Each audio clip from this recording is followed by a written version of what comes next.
flamboyant aviator Wiley Post proved the first real pressure suit when he flew his plane, the Winnie Mae, on a series of high-altitude flights in 1935. Years later, many suits for space evolved based on Post's design. There were even designs that never made it. This lunar model was developed at a time when it was uncertain whether the moon's surface could support a person's weight. Our first spacesuits were direct adaptations from Navy and Air Force high-altitude pressure garments. John Glenn, America's first astronaut to orbit the Earth, wore one of these during the flight of Friendship 7 in 1962. Later, astronaut Ed White made history as America's first spacewalker. For the first time, the suits had to withstand the open vacuum of space outside the capsule and protect the astronaut from extreme temperatures and micrometeorites. To land astronauts on the moon, a different set of functions was required. A full range of physical movement was necessary to carry out exploration of the moon's surface.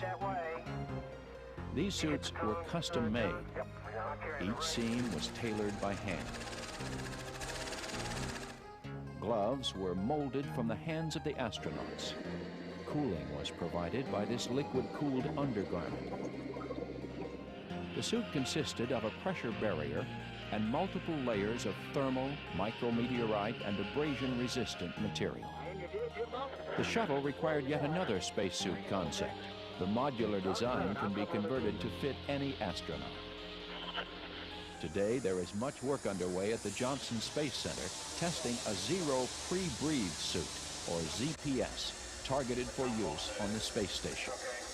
In the underwater test facility that simulates space conditions, astronaut Jerry Ross helps evaluate new suit components while practicing the assembly of space station structures.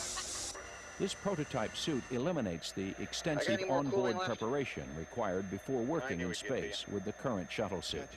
Not only will this be more efficient, but the savings in time will allow astronauts to respond to emergencies immediately.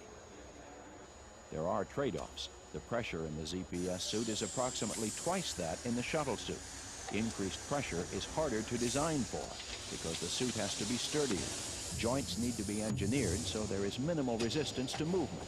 Joe Cosmo gives an example. If you looked at your hand and see all the functions it can perform, to try to do that in a simple type of structure is almost next to impossible, but we're trying to achieve it.